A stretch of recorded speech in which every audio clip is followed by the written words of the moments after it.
नमस्कार दोस्तों, मैं अजय कुमार लिटिल गुरु चैनल में आपका स्वागत है। दोस्तों, आज बिहार पुलिस का प्रीवियस क्वेश्चन जो स्मृति पर आधारित है उसका डिस्कशन इस वीडियो में करेंगे। यह जो है बिहार पुलिस मध्य निषेध सेवा परीक्षा 16/10/2022 को जो हुआ था, इसका फुल डिस्कशन आपको इस वीडियो में मिलेगा। दोस्तों, अगर इसका पीडीएफ चाहिए तो वीडियो के नीचे में पीडीएफ का लिंक रहेगा, वहाँ से आप पीडीएफ डाउनलोड कर सकते हैं और प्रैक्टिस कर सकते हैं। साथ में उसका फुल डिस्कशन आपको हैंड रिटेन नोट जो है इसी वीडियो के नीचे मिलेगा। और वहाँ से अगर डाउनलोड नहीं कर पाते हैं तो हमारे टेलीग्राम से जुड़कर वहाँ से भी डाउनलोड कर सकते हैं। टेलीग्राम का लिंक भी वीडियो के नीचे में रहता है। वहाँ से नहीं अगर टेलीग्राम से जुड़ पा रहे हैं तो आप डायरेक्ट टेलीग्राम में सर्च कीजिएगा कैपिटल लेटर में लिटिल गुरु चैनल, वहाँ से भी आप जुड़कर पीडीएफ ले सकते हैं। तो हैंड रिटेन नोट भी फुल डिस्कशन आपको मिल जाएगा और यह रिकॉर्डेड फॉर्म में रहेगा, कभी भी आप देख सकते हैं। अगर आप इसको हैंड रिटेन नोट को पूरा पढ़ लेते हैं तो मार्केट में आपको ऐसा डिस्कशन नहीं मिलेगा। एक बार डिस्कशन आप सुन के देख लीजिए। अगर वीडियो अच्छा लगेगा तो वीडियो जब भी होगा पूरा देखिएगा, तभी डिस्कशन समझ में आएगा। और वीडियो अच्छा लगेगा तो लाइक कीजिएगा, कमेंट बॉक्स में ज़रूर कमेंट कीजिएगा वीडियो कैसा लग रहा है। और चैनल पर पहली बार विजिट कर रहे हैं, चैनल को सब्सक्राइब कर लें, बगल में बेल आइकन घंटी है दबा दीजिएगा, जिससे आने वाला कोई वीडियो पहले आप तक पहुँचेगा। चलिए दोस्तों, क्वेश्चन नंबर 1 देखते हैं। क्वेश्चन नंबर 1 देखना है, कर विश्व की सर्वाधिक औसत वर्षाएं होती है, मतलब विश्व में सबसे ज़्यादा वर्षाएं कहाँ होती है? तो मानसिन राम क्षेत्र में होता है, मेघालय में पड़ता है। मानसिन राम मेघालय में है और वहाँ वर्षाएं जो है लगभग 1140 सेंटीमीटर वर्षाएं होती है। इससे पहले जो है मेघालय का ही एक जगह है चेरापूंजी, जहाँ 1080 सेंटीमीटर वर्षाएं होती थी। अब मेघालय से रिलेटेड कुछ एक्स्ट्रा फैक्ट जो है उसको भी हम लोग डिस्कस कराते हैं। इसमें टोटल अगर कहा जाए तो 27 प्रीवियस क्वेश्चन है, 27 सेट है, मतलब 2700 क्वेश्चन है। उसका अगर फुल डिस्कशन आप देख लेते हैं, यह डिस्कशन हमारे चैनल पे आपको मिलेगा। अगर देख लेते हैं तो आप अगर एक्स्ट्रा कुछ भी नहीं पढ़ते हैं तो भी आपको पता चल जाएगा कहाँ से क्वेश्चन पूछ रहा है। मैक्सिमम आपको डिस्कशन मिल जाएगा, इससे भी आपको एग्जाम में अच्छा प्रदर्शन आप कर सकते हैं। तो चलिए देखते हैं। तो वीडियो अच्छा लगेगा जरूर लाइक कीजिएगा और कमेंट बॉक्स में जरूर कमेंट कीजिएगा। तो अब मेघालय से रिलेटेड कुछ क्वेश्चन देखिए। गारो खासी जयंतिया की पहाड़ी एवं गारो खासी जनजाति कहाँ पाई जाती है? मेघालय में पाई जाती है। मेघालय की स्थापना 21 जनवरी 1972 को किया गया। मेघालय के वर्तमान राज्यपाल फागू चौहान है। मेघालय के वर्तमान मुख्यमंत्री कोनराड संगमा है। और मेघालय में विधानसभा का सीट 60 गो है, लोकसभा का सीट 2 है, राज्यसभा का सीट 1 गो है। तो एक्स्ट्रा फैक्ट में हम इस तरह आपको डिस्कस करते रहेंगे। आप इसको सुन सकते हैं, पीडीएफ भी इसका मिल जाएगा आपको वीडियो के नीचे में। पीडीएफ डाउनलोड करके उसको प्रिंट करा लीजिए या लिख सकते हैं, लिख लीजिएगा ज़्यादा बेटर रहेगा। प्रिंट कराइएगा, 20-25 पेज में रहता है तो उसको आप बहुत ज़्यादा आपको कॉस्ट भी हो जाएगा। तो आपको आराम से फ्री में आपको सब चीज़ मिल रहा है, बस आपको थोड़ा मेहनत करने की ज़रूरत है। तो आप सेट भी बनाइएगा, बेहतर आप उसमें कर सकते हैं। थोड़ा मेहनत करना पड़ेगा। बिहार पुलिस बनना है तो हमारे चैनल से आप जुड़ जाइए और प्लस फिजिकल के लिए फील्ड में दौड़िए, आराम से आप बन सकते हैं। तो चलिए 2 नंबर क्वेश्चन देखते हैं।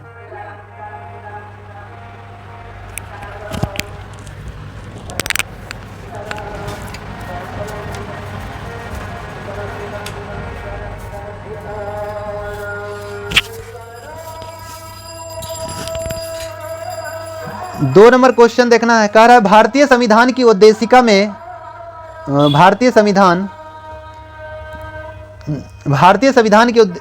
में उद्देशिका को ही हम लोग प्रस्तावना कहते हैं। तो भारतीय संविधान की उद्देशिका में 42वें संविधान संशोधन द्वारा निम्नलिखित कौन सा शब्द नहीं जोड़ा गया? तो जोड़ा गया, याद रखना है, 3 शब्द जोड़ा गया था। उद्देशिका में भारत के इतिहास में मात्र 1 बार संशोधन किया गया है, जिसमें 3 शब्द जोड़ा गया, समाजवादी, राष्ट्र की एकता और अखंडता और पंथ निरपेक्ष। तो गणराज्य नहीं जोड़ा गया, तो इसका आंसर हो जाएगा आपको डी हो जाएगा। तो 2 का आंसर हो गया डी।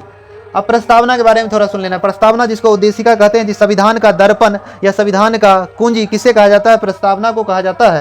प्रस्तावना का विचार कहाँ से लिया गया है? प्रस्तावना का विचार अमेरिका से लिया गया है, जबकि प्रस्तावना की भाषा ऑस्ट्रेलिया से लिया गया है। प्रस्तावना उद्देशिका को तैयार किसने किया था? मोतीलाल नेहरू के द्वारा तैयार किया गया, जबकि इसको संविधान सभा में पेश किसने किया? पंडित नेहरू ने पेश किया। कब पेश किया? 13 दिसंबर 1946 को संविधान सभा में पेश किया था। उद्देशिका प्रस्ताव को इसको संविधान सभा ने स्वीकार कब किया? तो 22 जनवरी 1947 को स्वीकार किया था। उद्देशिका जिसको प्रस्तावना कहते हैं, प्रस्तावना में 3 प्रकार का न्याय है, सामाजिक न्याय, आर्थिक न्याय और राजनीतिक न्याय। 3 प्रकार का न्याय है। स्वतंत्रता 5 प्रकार की है, विचार की स्वतंत्रता, अभिव्यक्ति की स्वतंत्रता, उपासना की स्वतंत्रता, धर्म की स्वतंत्रता, विश्वास की स्वतंत्रता। और समानता 2 प्रकार की है, प्रतिष्ठा और अवसर की समानता।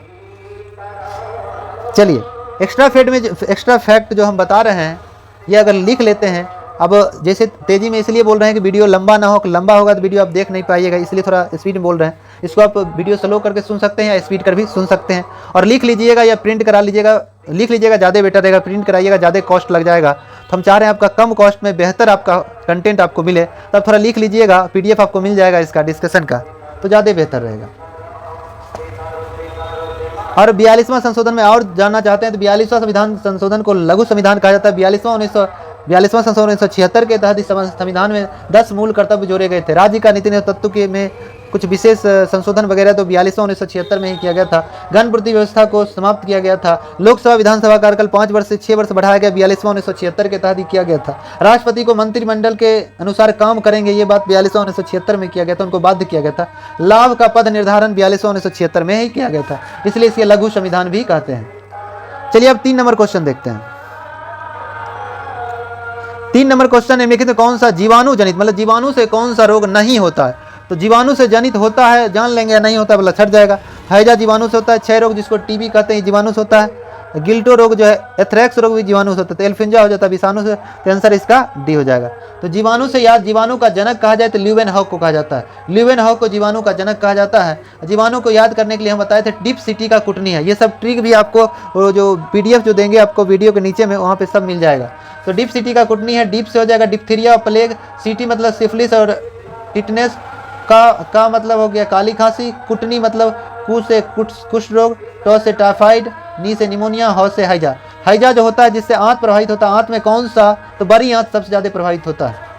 जीवाणु में और कहेंगे तो एक्स्ट्रा में एथ्रेक्स हो गया, टीबी हो गया जिसको क्षय रोग बोलते हैं, गिनोरिया हो गया, महिलाओं में लिकोरिया बीमारी हो जाता है, ये भी जीवाणु से होता है, लंगड़ा बुखार, ये सब जीवाणु से होता है। विषाणु जनित रोग कहें तो विषाणु का जनक कहेंगे तो इवानोव्स्की को विषाणु का जनक कहा जाता है। विषाणु जनित रोग कहेंगे तो हेपेटाइटिस हो गया, पीलिया हो गया जो जॉन्डिस वगैरह कहते हैं, इन्फ्लुएंजा हो गया, एड्स हो गया, डेंगू ज्वार हो गया, पोलियो हो गया, चेचक हो गया, छोटी माता हो गया, खसरा हो गया, ट्रोकोमा हो गया, खुरपक्का मुंहपक्का बीमारी हो गया, हर्पिस हो गया, ये सब जो है विषाणु जनित रोग है। चलिए आगे 4 नंबर क्वेश्चन देखते हैं। 4 नंबर क्वेश्चन देखना है, मतदान की आयु 21 वर्ष से घटाकर 18 वर्ष कर दिया गया। मतदान की आयु किस वर्ष जो है 21 वर्ष से घटाकर 18 वर्ष किया गया। 61वां संविधान संशोधन 1989 में मतदान की आयु जो है 21 वर्ष से घटाकर 18 वर्ष कर दिया गया। किस वर्ष, 1989 में। 61वां संविधान संशोधन 1989, इसके लिए विधेयक लाया गया कब, 1988 में विधेयक लाया गया था, पारित हुआ 1989 में, इसलिए 61वां संविधान संशोधन 1989 में मतदान की आयु 21 वर्ष से घटाकर 18 वर्ष कर दिया गया। मतदान वोट डालते हैं किस अनुच्छेद के तहत, अनुच्छेद 326 में वयस्क मताधिकार का प्रयोग करते हैं, अनुच्छेद 326 के तहत। चलिए 5 नंबर क्वेश्चन देखना है। 5 नंबर क्वेश्चन है, स्वच्छ भारत मिशन के तहत खुले में शौच मुक्त घोषित होने वाला प्रथम राज्य कहा जाए तो कौन हो जाएगा, प्रथम राज्य सिक्किम हो जाएगा। प्रथम राज्य क्या हो जाएगा, सिक्किम हो जाएगा। और सिक्किम दुनिया का एकमात्र ऐसा राज्य है, ऑर्गेनिक राज्य है, तो दुनिया का एकमात्र राज्य जो ऑर्गेनिक स्टेट है सिक्किम है। भारत का पहला ऑर्गेनिक स्टेट सिक्किम हो जाएगा, दुनिया में भी सिक्किम हो जाएगा। और कहा जाए सिक्किम राज्य की स्थापना कब हुई, 16 मई 1975 को हुआ। सिक्किम देश का 22वां राज्य है, 16 मई 1975 को बना। और सिक्किम के वर्तमान मुख्यमंत्री कौन है, तो सिक्किम के हैं, सिक्किम का प्रेम सिंह तावंग है, प्रेम सिंह तावंग। और सिक्किम और स्वच्छ भारत मिशन लॉन्च कौन किया था, मोदी जी किए थे, कब, 2 अक्टूबर 2014 को, कहाँ, नई दिल्ली से किए थे। और स्वच्छ रिपोर्ट के अनुसार सबसे स्वच्छ शहर भारत का इंदौर है जो मध्य प्रदेश में पड़ता है। अब आते हैं 6 नंबर क्वेश्चन देखना है। अगर वीडियो स्पीड होगा तो उसके बारे में आप कमेंट कर सकते हैं, और डिस्कशन कैसा लग रहा है इसके बारे में भी आप कमेंट कर सकते हैं। कमेंट कीजिएगा तो हमें मोटिवेशन मिलेगा और हम जोश से काम करेंगे। चलिए 6 नंबर क्वेश्चन देखना है। सुप्रसिद्ध फिल्म गांधी के निर्देशक मतलब डायरेक्टर किसने किया, मतलब डायरेक्टर इसका कौन था गांधी फिल्म का, तो इसके थे रिचर्ड एटनबरो। ये गांधी जी के जीवन पर आधारित फिल्म थी, ऑप्शन 6 का सी हो जाएगा। यह गांधी जी के जीवन पर आधारित फिल्म थी और इसके डायरेक्टर थे रिचर्ड एटनबरो। यह रिलीज 1982 में हुई थी। इसमें गांधी की भूमिका निभाए थे कौन, बेन किंग्सले। इसमें गांधी की भूमिका बेन किंग्सले ने निभाए थे, जबकि इनकी पत्नी कस्तूरबा गांधी का रोल किया था रोहिणी हट्टागरी इसके कस्तूरबा गांधी का रोल किया था। चलिए 7 नंबर, अब सॉरी 1-2 और पॉइंट इसमें देख लेना है। जितना भी पॉइंट हम डिस्कस कर रहे हैं एक्स्ट्रा फैक्ट जो है आपको PDF में मिल जाएगा। तो इसमें भारत की प्रथम बोलती फिल्म कहेंगे तो आलम आरा हो जाएगा। भारत की प्रथम मुख फिल्म या बोलती फिल्म राजा हरिश्चंद्र हो जाएगा। चलिए 7 नंबर क्वेश्चन देखते हैं। 7 नंबर क्वेश्चन का GST का पूरा नाम क्या है, तो GST का पूरा नाम है गुड्स एंड सर्विस टैक्स। तो ऑप्शन ए हो जाएगा। जीएसटी जो है एक प्रकार का अप्रत्यक्ष कर है। तो भारत का जीएसटी जो है कनाडा देश के मॉडल पर आधारित है। भारत में जीएसटी लागू हुआ 1 जुलाई 2017। भारत जीएसटी जो है यह विचार किस देश से लिया है? तो फ्रांस से लिया है। तो फ्रांस में सर्वप्रथम जीएसटी भारत का जीएसटी का मॉडल कहेंगे तो कनाडा देश में मॉडल पर आधारित है। ऐसे जीएसटी कहा जाए तो फ्रांस में पहली बार 1954 में लागू हुआ था। तो जीएसटी अप्रत्यक्ष कर है। जीएसटी का थ्योरी कहा जाए तो लिया गया है फ्रांस से ही, मगर मॉडल जीएसटी का मॉडल किस देश से है? तो कनाडा से है। ठीक है, तो जीएसटी लागू किया गया दुनिया में फ्रांस 1954 में। जीएसटी अप्रत्यक्ष कर है। जीएसटी लागू कब हुआ? 1 जुलाई 2017 में। जीएसटी दिवस 1 जुलाई को मनाया जाता है। जीएसटी का मुख्यालय कहाँ है? नई दिल्ली में है। जीएसटी भवन कहाँ है? मुंबई में है। और जीएसटी परिषद का गठन कब हुआ? 12 सितंबर 2016 को। जीएसटी परिषद में कुल कितने सदस्य होते हैं? 33 सदस्य होते हैं, जिसका मुख्यालय नई दिल्ली है। इसके अध्यक्ष वित्त मंत्री होते हैं जीएसटी परिषद के। तो वर्तमान अध्यक्ष कौन है? निर्मला सीतारमन है। जीएसटी का विचार किसने दिया? तो विजय केलेकर समिति दिए थे, जो 13वें वित्त आयोग के अध्यक्ष थे। और जीएसटी लाया गया किस विधेयक के तहत? तो 122वां संविधान संशोधन 2014 के तहत लाया गया था। जीएसटी को राज्यसभा में पारित किया गया 3 अगस्त 2016 को। लोकसभा में पारित किया गया 8 अगस्त 2016 को। जीएसटी पर राष्ट्रपति ने साइन किया 8 सितंबर 2016 को। और पूरे देश में जीएसटी लागू हुआ 1 जुलाई 2017 को।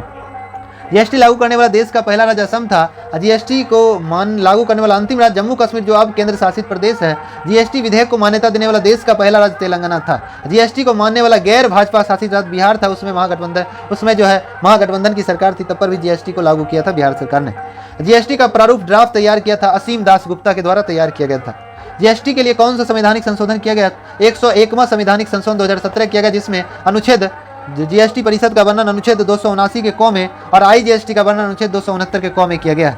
जीएसटी 3 प्रकार का है: IGST, CGST, SGST. IGST integrated goods and service tax, CGST central goods and service tax, SGST state goods and service tax हो गया। ये 3 प्रकार के कर हैं। तो इसमें आईजीएसटी का वर्णन 269 के क में किया गया है, जबकि जीएसटी का वर्णन 279 के क में किया गया है।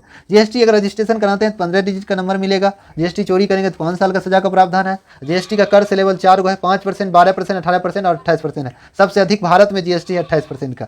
और जीएसटी लागू करने वाला भारत 161वां देश है। जीएसटी में कहा जाए 17 अप्रत्यक्ष कर और 23 अधिभार का मिश्रण है। जीएसटी टोल फ्री नंबर कहेंगे तो 1800 1200 232 है। जीएसटी से अलग रखा गया कुछ वस्तुओं को, जैसे शराब, तंबाकू, पेट्रोलियम, विद्युत, एलपीजी, इस सब से जीएसटी को बाहर रखा गया। जब मन तब रेट बढ़ा सकते हैं। और मोबाइल रिचार्ज पर 18%, स्मार्टफोन में 12%, सोना पे 3% जीएसटी लगता है। चलिए आगे देखते हैं। 9 नंबर क्वेश्चन देखना है। 9 नंबर, नर्मदा नदी मध्य प्रदेश में डैश से होकर निकलती है? तो अमरकंटक पहाड़ी से। ऑप्शन 8 का सी हो जाएगा। नर्मदा नदी जो है अमरकंटक पहाड़ी से निकलती है। अमरकंटक पहाड़ी से। और कहेंगे किस पर्वत? विंध्याचल पर्वत और सतपुरा पर्वत के मध्य से निकलती है नर्मदा नदी, और वह खंभात की खाड़ी में गिर जाती है। और इसकी लंबाई 1312 किलोमीटर है। नर्मदा नदी को मध्य प्रदेश की जीवन रेखा कहा जाता है। यह भारत की सबसे लंबी 5वीं नदी है नर्मदा नदी। नर्मदा नदी को मध्य प्रदेश की जीवन रेखा कहा जाता है। नर्मदा नदी पर ही धुआंधार जलप्रपात स्थित है। नर्मदा नदी पर भी धुआंधार जलप्रपात स्थित है। इसकी सहायक नदी में है बरना है, तावा है, कनार है, कोलार है, मान है, हटनी है, उरी है। ये सब नर्मदा की सहायक नदियां हैं। और कहा जाए नर्मदा एक ऐसी नदी है जो डेल्टा ना बनाकर एस्टोरी का निर्माण करती है और रिफ्ट वैली से होकर बहती है, इसलिए विभ्रंश घाटी भी कहा जाता है। तो इसका आंसर 8 का सी। चलिए 9 नंबर देखते हैं। 9 नंबर क्वेश्चन देखते हैं। कहता है मानव शरीर की सबसे लंबी हड्डी कौन है? मानव शरीर की लंबी हड्डी के बारे में थोड़ा सा और डिस्कशन इसका देखना है, क्योंकि इसका जो डिस्कशन हम तैयार किए हैं उसका सुन लीजिए ना। 8 नंबर का ही थोड़ा सा और सुन लीजिए आप, 8 नंबर से रिलेटेड। तो बताया कि नर्मदा नदी जो है भारत की सबसे लंबी 5वीं सबसे लंबी नदी है। तो नर्मदा के भारत की सबसे लंबी नदी कौन है? गंगा है, जिसकी लंबाई 2525 किलोमीटर है। भारत की दूसरी सबसे लंबी नदी गोदावरी है, जिसकी लंबाई 1465 किलोमीटर है। भारत की तीसरी सबसे लंबी नदी कृष्णा नदी है, जिसकी लंबाई 1400 किलोमीटर है। भारत की चौथी सबसे लंबी नदी यमुना है, जिसकी लंबाई 1376 किलोमीटर है। भारत की 5वीं सबसे लंबी नदी नर्मदा है, जिसकी लंबाई 1312 किलोमीटर है। अब बताएं दक्षिण भारत की सबसे लंबी नदी कौन है? गोदावरी है, जिसकी लंबाई 1465 किलोमीटर है। और दक्षिण भारत की दूसरी सबसे लंबी नदी कृष्णा है, जिसकी लंबाई 1400 किलोमीटर है। दक्षिण भारत की तीसरी सबसे लंबी नदी कावेरी है, जिसकी लंबाई 800 किलोमीटर है। और कावेरी को दक्षिण भारत की गंगा कहा जाता है। कावेरी को दक्षिण भारत की गंगा कहा जाता है, जबकि गोदावरी को दक्षिण गंगा और बिरध गंगा, गोदावरी को दक्षिण गंगा बिरध गंगा के नाम से जाना जाता है। अब चलिए 9 नंबर क्वेश्चन देखते हैं।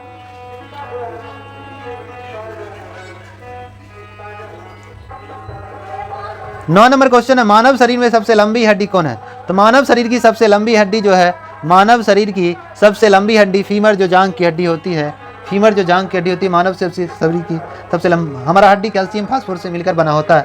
मानव शरीर की सबसे छोटी हड्डी स्टेप्स कान की हड्डी होती है। मानव शरीर में कुल हड्डियों की संख्या 206 है, बाल अवस्था में 208 होता है, नवजात शिशु में 300 है। सिर में हड्डियों की संख्या 29 है, जिसमें कान में 6 गो है, चेहरा 14 गो है, कपाल 8 गो है, हाइट 1 है, टोटल सिर में 29 हड्डियां हैं। अब आते हैं, कहेगा सबसे मानव शरीर की सबसे मजबूत हड्डी कहा जाए तो जबड़े की हड्डी होती है। मानव शरीर की सबसे मजबूत हड्डी जबड़े की, सबसे कमजोर हड्डी हंसली हड्डी, जिसको कॉलर बोन कहते हैं, कहता ना हंसली उखाड़ देंगे, तो सबसे कमजोर हड्डी हो जाएगा हंसली हो जाएगा। सबसे मजबूत हड्डी जबड़े की हो जाएगी। सबसे चमकीली हड्डी टिबुआ और फिबुआ जो पैर में पाई जाती है, और सबसे खोखली हड्डी पैर में पाई जाती है। फिबुआ टिबुआ खोखली हड्डी है, चमकीली हड्डी भी है। हमारे शरीर में पसलियों की संख्या 12 जोड़ी 24 गो है। रीढ़ की हड्डी 33 गो, विकसित होने के बाद 26 गो होता है। हड्डी को कौन जोड़ता है? लिंगामेंट, जिसको हिंदी में स्नायु बोलते हैं। हड्डी को मांस से कौन जोड़ता है? मांसपेशी को टेंडन कहते हैं, जिसको हम कंडरा भी कहता है हिंदी में। मांस को मांस से जोड़ता है फ्लेक्सर, इसका हिंदी में मालूम नहीं है यार, तो इसका इंग्लिश में याद रखना है, मांस को मांस से जोड़ता है फ्लेक्सर। हड्डी में कौन सा प्रोटीन पाया जाता है? ओसिन। हड्डी में कौन सा प्रोटीन? ओसिन पाया जाता है, जबकि मांस में मायोसिन पाया जाता है। हड्डी में कौन सा प्रोटीन? ओसिन। मांस में मायोसिन प्रोटीन पाया जाता है। चलिए 10 नंबर अब क्वेश्चन देखते हैं। 10 नंबर क्वेश्चन, अल्फा कण देश के द्विआवेशित आयन होते हैं। तो अल्फा कण जो होता है हीलियम का होता है, तो इसमें ऑप्शन सी हो जाएगा हीलियम। हीलियम जो है सबसे हल्की दूसरी गैस है। ऐसे सबसे हल्की गैस हाइड्रोजन है, जिसका प्रयोग फुटबॉल में हम लोग करते हैं, जबकि सबसे हल्की गैस हीलियम है। हीलियम का प्रयोग हम लोग गुब्बारा में एवं वायुयान के टायरों में करते हैं। हीलियम गैस का खोज किसने किया? विलियम लोकेयर के द्वारा किया गया था। हीलियम एक अक्रिय गैस है। तो अल्फा कण के द्विआवेशित आयन में डबल चार्ज होता है, हीलियम का 2 चार्ज होते हैं, जिसमें 2 प्रोटॉन और 2 न्यूट्रॉन के रूप में होता है। हीलियम अज्वलनशील गैस है, ये ऊपर में जाने के बाद ऑक्सीजन से प्रतिक्रिया नहीं करता है, इसलिए इसको गुब्बारा में भर सकते हैं, वायुयान के टायरों में भर सकते हैं। इसका खोज विलियम लोकेयर ने किया था।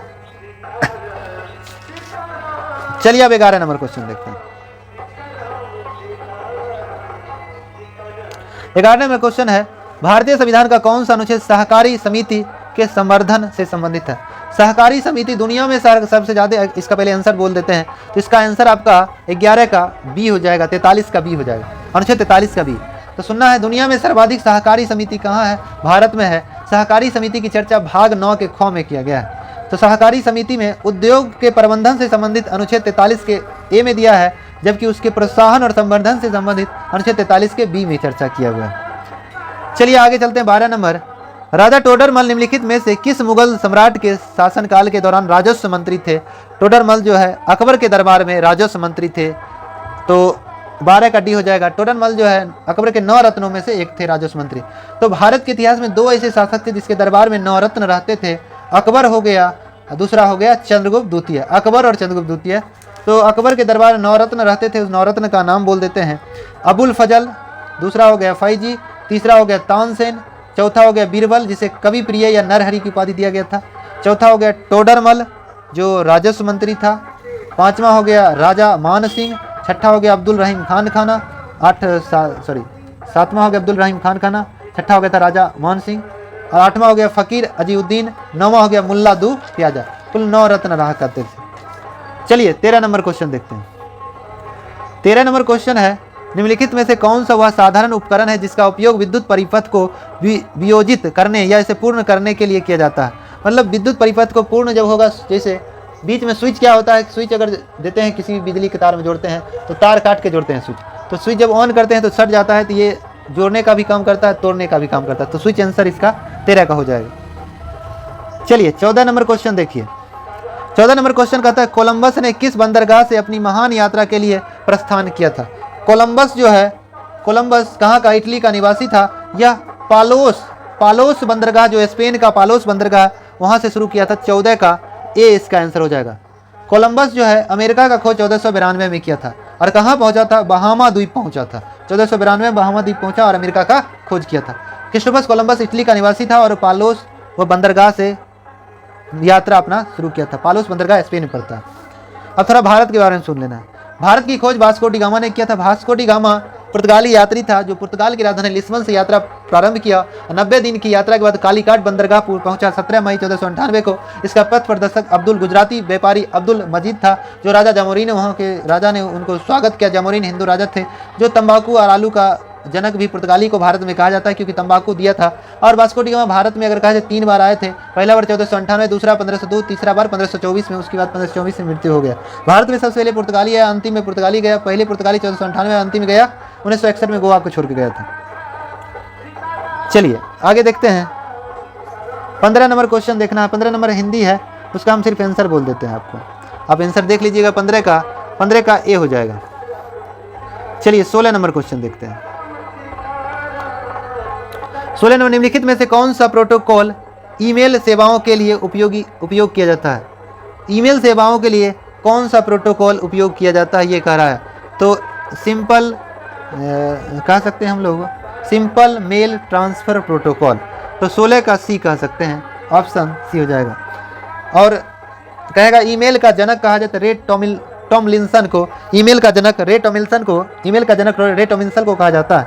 ईमेल को फुल फॉर्म होता है इलेक्ट्रॉनिक मेल होता है। HTML का फुल फॉर्म होता है hyper text transfer protocol. HTML का जनक कहा जाता है टिम बर्नर्स-ली को कहा जाता है। HTML का जनक टिम बर्नर्स-ली को कहा जाता है। IP का पूरा नाम होता है इंटरनेट प्रोटोकॉल। IP का इंटरनेट प्रोटोकॉल। और PPP का फुल फॉर्म होता है point two point protocol. Point two point protocol. चलिए अब 17 नंबर क्वेश्चन देखेंगे।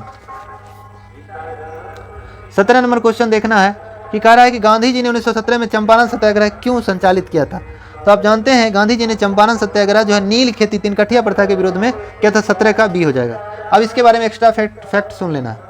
तो नील की खेती दमनकारी नील बागान व्यवस्था के खिलाफ किया गया था गांधी जी ने चंपारण सत्याग्रह। तो गांधी जी ने भारत में पहला बार सत्याग्रह चंपारण सत्याग्रह 3 कठिया के विरोध में किया था। 20 कट्ठा में 3 कट्ठा कहता था नील का खेती जबरदस्ती करना होगा। इसका नेतृत्व महात्मा गांधी ने किया था। यह प्रारंभ अप्रैल 1917 में किया गया था। और इसमें अगर बुलाने का काम कहा जाए तो गांधी जी को चंपारण बुलाने का काम किसने किया था? तो राजकुमार शुक्ला ने निमंत्रण दिया था गांधी जी को 1916 में। और राजकुमार शुक्ला कहाँ का रहने वाला था? मुरली भरवा गांव का रहने वाला था। ऐसे गांधी जी ने पहली बार सत्याग्रह का प्रयोग दक्षिण अफ्रीका में 1906 में किया था। भारत में गांधी जी ने भारत में पहली बार सत्याग्रह का प्रयोग तो चंपारण सत्याग्रह 1917 में किया था, पश्चिमी चंपारण में। ये गांधी जी का पहला किसान आंदोलन भारत में था। गांधी जी बिहार में सबसे पहले मुजफ्फरपुर पहुंचे थे 1917 में, जिससे स्वागत डॉक्टर राजेंद्र प्रसाद के द्वारा किया गया था। और चंपारण सत्याग्रह में गांधी जी का साथ दिया था वज्र किशोर प्रसाद, राजेंद्र प्रसाद, अनुग्रह नारायण सिंह, JV कृपलानी। अब चलिए 18 नंबर क्वेश्चन जाते हैं। 18 नंबर क्वेश्चन देखना है। 18 नंबर क्वेश्चन है गांधी जी ने दांडी मार्च कहां से प्रारंभ किया? अब जानते हैं गांधी जी ने दांडी मार्च, जिसको नमक कानून कहते हैं, यह साबरमती आश्रम से प्रारंभ किया था। साबरमती आश्रम अहमदाबाद गुजरात में पड़ता है। तो दांडी मार्च प्रारंभ कब हुआ? तो 12 मार्च 1930 को प्रारंभ हुआ था। कहाँ? साबरमती आश्रम से, जो अहमदाबाद गुजरात में पड़ता है। उसके नेता महात्मा गांधी थे। इसका समापन दांडी में हुआ। दांडी भी गुजरात में पड़ता है। कब समाप्त हुआ? 5 अप्रैल 1930 को। यह 24 दिन का पैदल यात्रा था। इसमें कुल 79 सदस्य भाग लिए, 78 + 1 गांधी जी, 78 को उनका साथी, टोटल 79 सदस्य। कुल यात्रा 322 किलोमीटर या कहीं कहीं 385 या कहीं 358 किलोमीटर भी देता है। और दांडी मार्च के बाद ही तुरंत बाद सविनय अवज्ञा आंदोलन प्रारंभ कर दिए। 6 अप्रैल 1930 को कहां से? दांडी से प्रारंभ किए थे। गांधी जी को दांडी मार्च के दौरान गिरफ्तार कर लिया गया था। गिरफ्तार करने के बाद इस आंदोलन का नेतृत्व अब्बास तैयब जी के द्वारा किया गया था, जबकि महिला की तरफ से नेतृत्व किया था सरोजिनी नायडू ने। और उस समय दांडी मार्च के दौरान अमेरिकी पत्रकार था बेव मिलर। उस समय दांडी मार्च के दौरान महात्मा गांधी के साथ अमेरिकी पत्रकार कौन था? बेव मिलर था। और दांडी मार्च में एक गाना प्रचलित था, रघुपति राघव राजाराम। इसको संगीत कंपोज किया था दिगंबर विष्णु पलुस्कर ने। दिगंबर विष्णु पलुस्कर ने इसको कंपोज किया, संगीत दिया था। दोस्तों अगर वीडियो अच्छा लग रहा है जरूर कमेंट बॉक्स में कमेंट कीजिएगा। अगर डिस्कशन भी सुन लेते हैं 4-5 बार तो आपको याद हो जाएगा, और लिख लीजिएगा तो पूरा एक हीमोग्लोबिन बन जाएगा। एक भी क्वेश्चन अगला सेट में नहीं छूटेगा। चलिए 19 नंबर क्वेश्चन देखते हैं। सुधीरमन कप का संबंध किस खेल से है? सुधीरमन कप का संबंध किस खेल से है? तो सुधीरमन कप का संबंध अगर कहा जाए तो बैडमिंटन से हो जाएगा, ऑप्शन सी हो जाएगा। बैडमिंटन किस देश का राष्ट्रीय खेल है? तो इंडोनेशिया और मलेशिया। इंडोनेशिया और मलेशिया का राष्ट्रीय खेल, यह हम लोग का आसपास का पड़ोसी देश है, इसलिए हम लोग इसका याद रखना जरूरी है। इंडोनेशिया और मलेशिया का राष्ट्रीय खेल बैडमिंटन है। बैडमिंटन से संबंधित कुछ कप देखिए, Sudirman cup, Narang cup, Chadha cup, Amrit Diwan cup. Sudirman cup, Narang cup, Chadha cup, Amrit Diwan cup, ये जो है बैडमिंटन से संबंधित है। कुछ खिलाड़ी एक पक्ष में कितने खिलाड़ी रहते हैं इसके बारे में चर्चा करते हैं। तो दोस्तों आपको सीताराम आवाज़ भी जा रहा होगा, तो सीताराम आवाज़ आ रहा है तो हम इसलिए आपको ज़ोर ज़ोर से बोल रहे हैं जो आपको वीडियो क्लियर आपको हो, आराम से सुन सके और प्रैक्टिस कर सके। और वीडियो अधिक से अधिक अपने फ्रेंड सर्कल में जो बिहार पुलिस की तैयारी कर रहे हैं स्पेशल, उनको यह वीडियो अधिक से अधिक शेयर कीजिए, जुड़े और डिस्कशन देखें। ऐसा डिस्कशन कहीं नहीं मिलने वाला। चलिए, क्योंकि इस डिस्कशन कराने के लिए खुद हमको भी मेहनत करना पड़ता है आप लोगों के लिए, तो आप लोग भी काम कीजिए, मेहनत कीजिए, आराम से बिहार पुलिस बन सकते हैं। चलिए, तो कुछ खिलाड़ी एक पक्ष में कितना खिलाड़ी होता है उसके बारे में चर्चा करते हैं। पोलो में एक पक्ष में 4 खिलाड़ी होते हैं। हॉकी, फुटबॉल, क्रिकेट में एक पक्ष में 11 खिलाड़ी होते हैं। बेसबॉल, खो खो में 9 खिलाड़ी होते हैं एक पक्ष में। Water polo, netball, kabaddi, water polo, netball, kabaddi एक पक्ष में 7 खिलाड़ी होते हैं। टेबल टेनिस, लॉन टेनिस 1 या 2 होते हैं। बैडमिंटन में 1 या 2 होते हैं। बास्केटबॉल में एक पक्ष में 5 खिलाड़ी होते हैं। जिम्नास्टिक में एक पक्ष में 8 खिलाड़ी होते हैं। रग्बी फुटबॉल में एक पक्ष में 15 खिलाड़ी होते हैं। वॉलीबॉल में एक पक्ष में 6 खिलाड़ी होते हैं। चलिए अगला क्वेश्चन, 20 नंबर क्वेश्चन देखते हैं। एक व्यास समर्पित पुष्प का उदाहरण है। तो 20 का आपका हो जाएगा आंसर आपका ए, मटर। मालूम होगा मेंडल ने ही पहली बार कहेगा अनुवांशिक का जनक किसे कहा था? मेंडल साहब को कहा जाता है। मेंडल ऑस्ट्रिया के निवासी थे और पहली बार अनुवांशिक की जानकारी के लिए मटर का पौधा का प्रयोग किया। मटर में गुणसूत्रों की संख्या 7 जोड़ी होती है, मतलब 14 को होता है। चलिए अब आपका हिंदी है, इसका आंसर आपको बोल देते हैं 21 का बी हो जाएगा। चलिए 22 नंबर मैथ का क्वेश्चन है। मैथ का आपको वीडियो सोल्यूशन मिल जाएगा। 22 का आपको डी हो जाएगा। 23 नंबर देखते हैं। 23 नंबर, जड़त्व के नियम को यह भी कहा जा सकता है। तो जड़त्व का नियम जो है न्यूटन का, अगर कहा जाए न्यूटन का गति का पहला नियम को ही जड़त्व का नियम कहते हैं। 23 का ही हो जाएगा। न्यूटन के प्रथम नियम को, न्यूटन का 3 नियम था। यह पुस्तक जो है प्रिंसिपिया पुस्तक में न्यूटन ने 3 नियम दिया था। न्यूटन इंग्लैंड का निवासी था और न्यूटन के प्रथम नियम में बल की परिभाषा है। न्यूटन के प्रथम नियम को जड़त्व का नियम या गैलीलियो का नियम भी कहा जाता है। न्यूटन के दूसरे नियम को बल का व्यंजक परिभाषित होता है, यह बराबर एम ए। न्यूटन का तीसरा नियम होता है प्रत्येक क्रिया के बराबर विपरीत प्रतिक्रिया। तो ये तीनों नियम प्रिंसिपिया पुस्तक में, यह कब प्रकाशित हुआ? 1687 में प्रकाशित हुआ था। इसका इस तरह का लिखा हुआ PDF चाहिए तो वीडियो के नीचे में आपको मिल जाएगा और टेलीग्राम में भी डाल देंगे। चलिए अब 24 नंबर देखिए। 24 नंबर क्वेश्चन है, मानस टाइगर रिजर्व कहाँ स्थित है? तो मानस टाइगर रिजर्व जो है असम में है। तो ऑप्शन 24 का डी हो जाएगा। मानस टाइगर रिजर्व असम में है। तो कहा जाए कि टाइगर, तो बाघ जिसको कहते हैं, भारत का राष्ट्रीय पशु बाघ है। बाघ राष्ट्रीय पशु कब बना? 1972 में। बाघ संरक्षण अधिनियम 1973 में आया और बाघ सबसे ज़्यादा मध्य प्रदेश में, इसलिए मध्य प्रदेश को टाइगर स्टेट भी कहते हैं। और असम में कुछ बाघ अभ्यारण्य है, उसको देख लेना। मानस तो हो गया, नमेरी हो गया, काजीरंगा हो गया, औरंग हो गया। मानस, नमेरी, काजीरंगा, औरंग, ये सब असम का टाइगर रिजर्व है। कहेंगे सबसे भारत का सबसे बड़ा टाइगर रिजर्व कौन है? तो नागार्जुन है, जो आंध्र प्रदेश में है। इस नागार्जुन टाइगर रिजर्व को श्रीशैलम टाइगर रिजर्व के नाम से जाना जाता है। भारत का सबसे छोटा टाइगर रिजर्व कहेंगे तो बोर टाइगर रिजर्व है, जो महाराष्ट्र में है। अब बोर नहीं रहेगा तो पेंच टाइगर रिजर्व उसको भी कह सकते हैं। दूसरा नंबर पे है tiger man of India, Kailash Sankhla को कहा जाता है। Milk man of India, Verghese Kurien को कहा जाता है। Forest man of India, Jadav Payeng को कहा जाता है। Mountain man of India, Dashrath Manjhi को कहा जाता है। अब भारत में सबसे ज्यादा बाघ मध्य प्रदेश में, इसलिए टाइगर स्टेट कहते हैं। विश्व बाघ दिवस 29 जुलाई को मनाया जाता है, जबकि विश्व शेर दिवस 10 अगस्त को मनाया जाता है। और बाघ भारत में 3167 है। बिहार में सबसे ज्यादा बाघ पश्चिमी चंपारण वाल्मीकि नगर अभ्यारण्य में है। चलिए 25 नंबर क्वेश्चन अब देखते हैं। 25 नंबर क्वेश्चन है, सूक्ष्म जीवीय रोग का उदाहरण जिसका स्थानांतरण लैंगिक संपर्क से होता है। लैंगिक, वह कौन सा सूक्ष्म जीव रोग का उदाहरण है जिसका स्थानांतरण लैंगिक संपर्क से हो जाएगा? तो आपका 25 का जो हो जाएगा ऑप्शन बी, सिफिलिस। सिफिलिस जो रोग होता है लैंगिक रोग है, तो लैंगिक से होगा, स्वाभाविक है। यह सीसन में प्रॉब्लम हो जाता है। यह किससे फैलता है? जीवाणु से फैलता है। लैंगिक रोग है यह। इसका जीवाणु का नाम है ट्रोपोनिया पैलिडम। ट्रोपोनिमिया पैलिडम जीवाणु का नाम है, जिससे सिफिलिस होता है। यौन संचरित रोग है। लिंग में मतलब क्या कह सकते हैं? लैंगिक रोग कह सकते हैं इसको। जीवाणु से होने वाले रोग में अगर देखिए तो बताए थे डिप्सिटी का कुटनी है। डिप मतलब डिप्थीरिया हो गया, जिससे श्वास नली प्रभावित होता है। प्लेग मतलब ये फेफड़ा प्रभावित होगा। सिटी मतलब सीटी मतलब कह सकते हैं सिफिलिस जिसमें सीसन प्रभावित होता है। टी से टिटनस, टिटनस से तंत्रिका तंत्र प्रभावित होता है। का से मतलब कुष्ठ रोग, त्वचा प्रभावित होगा। कुटनी मतलब का से काली खांसी, श्वसन तंत्र हो गया। कु से कुटनी, त्वचा हो गया। टाइफाइड से आंत प्रभावित होगा। निमोनिया से फेफड़ा प्रभावित होगा। जबकि हैजा से जो है आंत प्रभावित होगा। आंत में कौन? तो बड़ी आंत सबसे ज़्यादा प्रभावित होता है। चलिए 26 नंबर क्वेश्चन देखते हैं। 26 नंबर क्वेश्चन है, विश्व स्वास्थ्य दिवस 2022 का थीम क्या था? तो 2022 का इसका आंसर 26 का ए हो जाएगा उस 2022 के अनुसार, मगर आपको अब 2023 का याद रखना है। तो 2023 में अगर कहा जाए विश्व स्वास्थ्य दिवस 2023 का थीम क्या था? Health for all.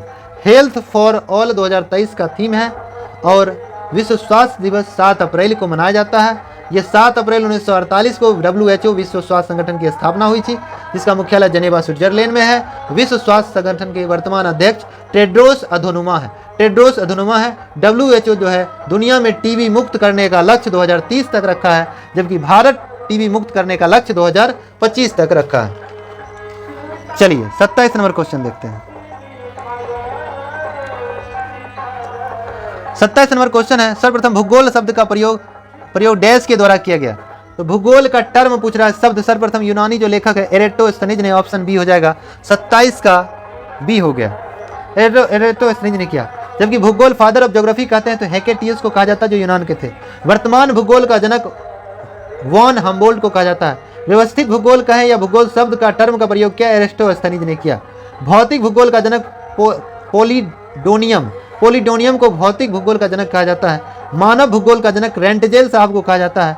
विश्व ग्लोब का निर्माता मार्टिन बैहम को कहा जाता है। विश्व मानचित्र का निर्माता एनेक्जीमेंडर को कहा जाता है। विश्व मानचित्र का निर्माता एनेक्जीमेंडर को कहा जाता है। विश्व ग्लोब का निर्माता मार्टिन बैहम को कहा जाता है। चलिए 28 नंबर क्वेश्चन देखते हैं। 28 नंबर क्वेश्चन कहता है, भारत में बिहार का जिसके उत्पादन में विशिष्टीकरण है, मतलब सबसे ज़्यादा है, तो सबसे ज़्यादा तो बिहार में ऑप्शन अनुसार लीची होता है। ऑप्शन 28 का बी हो जाएगा। अब मखन्ना रहता तो मखन्ना भी हो सकता है। ऑप्शन अनुसार ये 28 का बी हो गया। लीची को जीआई टैग मिला है। मुजफ्फरपुरी वाले लीची को जीआई टैग मिला है, शाही लीची को। हाल ही में बिहार के कुछ चीज़ें को, जैसे मार्चा चावल को भी जीआई टैग मिला है। अभी मार्चा चावल को पश्चिम चंपारण के मार्चा चावल को अभी जीआई टैग दिया गया। ऐसे पहले में जर्दालू आम हो गया, मखन्ना हो गया, दरभंगा वाला मखन्ना को जीआई टैग जर्दालू आम को दिया गया है। शाही लीची को जीआई टैग मिला हुआ है। मगही पान को जीआई टैग मिला हुआ है। कतरनी चावल को जीआई टैग मिला हुआ है। अभी मिला है कौन चावल? पश्चिमी चंपारण के मार्चा चावल को जीआई टैग मिला। चलिए 29 नंबर क्वेश्चन देखते हैं। 29 नंबर है कि 1857 की क्रांति के समय निम्नलिखित में से कौन भारत के गवर्नर जनरल थे? 1857 की क्रांति के समय भारत के general Lord Canning, option B हो जाएगा। 29 का बी हो जाएगा। तो 1857 की क्रांति के समय भारत के गवर्नर जनरल लॉर्ड कैनिंग। जो भारत के पहले वायसराय कौन थे? लॉर्ड कैनिंग थे। 1858 के एक्ट के तहत लॉर्ड कैनिंग का सेशन कहेंगे तो 1856 से लेकर 1862 था। 1857 की क्रांति के समय भारत के वायसराय लॉर्ड कैनिंग थे। 1857 की क्रांति कहां से प्रारंभ हुई थी? 10 मई 1857 को मेरठ उत्तर प्रदेश से हुआ था। 1857 की क्रांति पुस्तक किसने लिखा? एसएन सेन के द्वारा लिखा गया। 1857 की क्रांति का तात्कालिक कारण क्या था? चर्बी वाला कारतूस। प्रतीक चिन्ह क्या था? कमल एवं रोटी था। गवर्नर जनरल कौन थे? Lord Canning. उसमें ब्रिटेन के प्रधानमंत्री कौन थे? लॉर्ड पमस्टन थे। किस पार्टी की सरकार थी? लिबरल पार्टी की सरकार थी। इसमें प्रमुख नेता कौन थे? मंगल पांडे। मंगल पांडे को फांसी कब दिया गया? 8 अप्रैल 1857 को दिया गया था। मंगल पांडे कहाँ के रहने वाले थे? गाजीपुर उत्तर प्रदेश के रहने वाले थे। यह किस सेना के टुकड़ी के सेनापति थे? तो 34वीं नेटिव इन्फेंट्री के सेनापति थे। अब आते हैं अलग अलग क्षेत्रों से 1857 का नेतृत्व किया। दिल्ली से 1857 का नेतृत्व किसने किया? बहादुर शाह जफर के द्वारा नेतृत्व किया गया था। उसके सेनापति कौन थे? बख्त खां थे। दिल्ली से 1857 की क्रांति को दबाने का काम किसने किया? निकलसन व हडसन ने 1857 की क्रांति को दबाने का काम दिल्ली से किया था। जबकि लखनऊ से 1857 की क्रांति को दबाने का काम बेगम हजरत महल के द्वारा किया गया था। बेगम हजरत महल 1857 की क्रांति में भाग कर नेपाल चली गई थी और लखनऊ से 1857 को दबाने का काम लॉर्ड कैंपबेल के द्वारा किया गया था। कानपुर से 1857 की क्रांति का नेतृत्व नाना साहब के द्वारा किया गया था। नाना साहब का मूल नाम दुदू पंत था और नाना साहब को साथ दिया था तात्या टोपे। कानपुर से ही तात्या टोपे का मूल नाम था रामचंद्र पांडुरंग मूल नाम था तात्या टोपे का, जबकि नाना साहब का मूल नाम था दुदू पंत। और यह कहा जाए कानपुर से दबाने का काम कैंपबेल ने किया। कानपुर और लखनऊ से दबाने का काम किसने किया? 1857 को कैंपबेल के द्वारा किया गया। अब बताएं झांसी से 1857 की नेतृत्व जो है रानी लक्ष्मीबाई के द्वारा किया गया था। रानी लक्ष्मीबाई का मूल नाम क्या था? तो मणिकर्णिका, छबीली या मनु भी कहते हैं। इनके घोड़े का नाम पवन था। इनके पति का नाम गंगाधर राव था। और रानी लक्ष्मीबाई का जन्म वाराणसी यूपी में हुआ था और मृत्यु हुआ था ग्वालियर मध्य प्रदेश में। वाराणसी झांसी से 1857 क्रांति को दबाने का काम हीरोज के द्वारा किया गया। और हीरोज ने ही कहा पूरे रानी लक्ष्मीबाई के बारे में कि पूरे भारत में एक मर्द है, वो रानी लक्ष्मीबाई है। ये बात किसने कहा? हीरोज के द्वारा कहा गया था। आगे है बिहार से 1857 की क्रांति का नेतृत्व किसने किया? आरा के जगदीशपुर के वीर कुंवर सिंह के द्वारा किया गया था। दबाने का काम टेलर एवं आयर के द्वारा किया गया था। और बिहार से पटना से कौन किया? पीर अली बाबा के द्वारा नेतृत्व किया गया था। इलाहाबाद से 1857 की क्रांति का नेतृत्व लियाकत अली के द्वारा किया गया, जबकि दबाने का काम नील ने किया। फैजाबाद से 1857 का नेतृत्व अहमदुल्ला के द्वारा किया गया, दबाने का काम नील ने किया। जबकि फतेहपुर से 1857 का नेतृत्व अजीमुल्ला के द्वारा किया गया, दबाने का काम रेन रड के द्वारा किया गया था। बरेली से 1857 का नेतृत्व खान बहादुर खान ने किया, जबकि दबाने का काम हडसन के द्वारा किया गया था। और मेरठ से 1857 की क्रांति का नेतृत्व जो है कदम सिंह के द्वारा किया गया। मेरठ से 1857 की क्रांति का नेतृत्व कदम सिंह ने किया। 1857 की क्रांति के बारे में अलग अलग इतिहासकारों ने, लेखकों ने अलग अलग बात कहा है। 1857 की क्रांति यह भारत का पहला स्वतंत्रता संग्राम है। ये बात किसने कहा? तो बी.डी. सावरकर के द्वारा कहा गया था। 1857 की क्रांति एक राष्ट्रीय विद्रोह है। ये किसने कहा? डिसरेली के द्वारा कहा गया। 1857 की क्रांति एक सिपाही विद्रोह है। ये किसने कहा? एलन वर्ग ने कहा था। जबकि 1857 की क्रांति बर्बरता एवं सभ्यता के बीच युद्ध है। ये बात किसने कहा? टी.आर. होम्स ने कहा था। टी.आर. होम्स ने कहा था। अब 30 नंबर क्वेश्चन देखते हैं। 30 नंबर क्वेश्चन है, निम्नलिखित कौन सा साख का औपचारिक स्रोत है? तो साख का औपचारिक स्रोत है सहकारी समिति। 30 का बी हो जाएगा। सहकारी समिति, हम बताए थे सहकारी समिति दुनिया में सबसे ज्यादा भारत में है और वर्णन 9 के ख में सहकारी समिति की चर्चा की गई है। चलिए 31 नंबर क्वेश्चन देखते हैं। कह रहा निम्नलिखित में से कौन सा वर्ष कोहरे से न्यूनतम प्रकीर्णित होता है? मतलब प्रकीर्णन सबसे देना है, जिसका तरंग दैर्घ्य अधिक होगा उसका प्रकीर्णन कम होगा। तो सबसे अधिक तरंग दैर्घ्य किसका रंग का होता है? लाल का होता है। तो सबसे कम प्रकीर्णन किसका होगा? बैगनी का होगा। तो इसका आंसर 31 का आपका आंसर ए हो जाएगा। 31 का ए हो जाएगा, सॉरी 31 का सी होगा, लाल ना, ऑप्शन सी हो जाएगा। जिसका तरंग दैर्घ्य अधिक होगा उसका प्रकीर्णन कम होगा। तो लाल रंग का तरंग दैर्घ्य अधिक होता है तो प्रकीर्णन क्या होगा? सबसे कम। इसका आंसर न्यूनतम प्रकीर्णन पुरुष है, तो ऑप्शन सी हो जाएगा। और जिसका तरंग दैर्घ्य कम होगा उसका प्रकीर्णन ज्यादा होगा। तो किस रंग का तरंग दैर्घ्य सबसे कम होता है? बैगनी का। तो प्रकीर्णन सबसे ज्यादा किसका हो जाए? तो जिसका तरंग दैर्घ्य कम होगा तो उसका प्रकीर्णन अधिक न होगा। तो बैगनी रंग का प्रकीर्णन अधिक हो जाता है, तरंग दैर्घ्य कम हो जाता है। चलिए आगे 32 नंबर क्वेश्चन देखते हैं। 32 नंबर जो है आपका इंग्लिश का है, उसका आंसर आपको बोल देते हैं, देख लीजिएगा। 32 का बी हो जाएगा। 33 नंबर क्वेश्चन देखिए। 33 नंबर, निम्नलिखित में से किस उपकरण का उपयोग किसी तरल पदार्थों को विशिष्ट गुरुत्व को मापने के लिए किया जाता है? किसी भी तरल पदार्थ के विशिष्ट गुरुत्व को मापने के लिए, किसी भी तरल पदार्थ के विशिष्ट गुरुत्व को मापने के लिए किसका प्रयोग करते हैं? तरल पदार्थ, तो हाइड्रोमीटर हो जाएगा, ऑप्शन बी हो जाएगा। तरल पदार्थ जो है उसका हम लोग हाइड्रोमीटर का प्रयोग करते हैं। तरल पदार्थ का विशिष्ट गुरुत्व प्राप्त करने के लिए हम लोग हाइड्रोमीटर का प्रयोग करते हैं। आंसर हो जाएगा 33 का बी हो जाएगा, हाइड्रोमीटर। यह कहा जाएगा कि अपेक्षित घनत्व मापते हैं, तरल पदार्थों का अपेक्षित घनत्व मापते हैं किससे? हाइड्रोमीटर से। जबकि आर्द्रता मापते हैं हाइग्रोमीटर से। आर्द्रता मापते हैं हाइग्रोमीटर से, मतलब नमी नापते हैं हाइग्रोमीटर से, तरलता नापते हैं हाइड्रोमीटर से। वायुमंडलीय दाब मापा जाता है बैरोमीटर से। बैरोमीटर का खोज किसने किया? टॉर्सली ने किया था। इटली के निवासी थे, 1644 में खोजे थे। बैरोमीटर का पाठ्यांक 3 पाठ्यांक होता है। एकाएक नीचे गिरेगा तो आंधी तूफान होगा, धीरे धीरे नीचे गिरेगा पाठ्यांक तो वर्षा होने की संभावना होगा, धीरे धीरे ऊपर पाठ्यांक जाएगा तो मौसम साफ होने की संभावना होगी, धीरे धीरे ऊपर चढ़ेगा तब। चलिए 34 नंबर क्वेश्चन देखते हैं। इंग्लिश का क्वेश्चन है, इसका आंसर आपको बता देते हैं। 34 का डी हो जाएगा। 35 नंबर देखिए। 35 नंबर का समस्थानिकों के रासायनिक गुण समान होते हैं क्योंकि समस्थानिक जिसको कहते हैं, जिसको हम लोग समस्थानिक को आइसोटोप्स बोलते हैं। तो समस्थानिक में क्या होता है? परमाणु क्रमांक समान, जिसको प्रोटॉन की संख्या, परमाणु क्रमांक समान या प्रोटॉन की संख्या समान हो वो समस्थानिक है। तो प्रोटॉन की संख्या समान होगा वो समस्थानिक होगा। पर प्रोटॉन की संख्या कह दे या परमाणु क्रमांक कह दे तो 35 का आपका आंसर ये हो जाएगा। उसे समस्थानिक। परमाणु क्रमांक समान हो या प्रोटॉन की संख्या समान हो समस्थानिक, और परमाणु संख्या न्यूट्रॉन की संख्या भिन्न भिन्न हो, द्रव्यमान संख्या भिन्न हो, वो समस्थानिक। मतलब जिसकी परमाणु क्रमांक समान हो जबकि द्रव्यमान संख्या भिन्न भिन्न हो, उसे हम समस्थानिक कहते हैं। जबकि वही बात अगर संभारिक की बात करें उस उल्टा हो जाएगा। संभारिक में क्या हो जाएगा? उल्टा हो जाएगा। संभारिक में परमाणु द्रव्यमान समान हो जाएगा, परमाणु क्रमांक भिन्न भिन्न हो जाएगा। चलिए आगे अब 36 नंबर क्वेश्चन देखते हैं।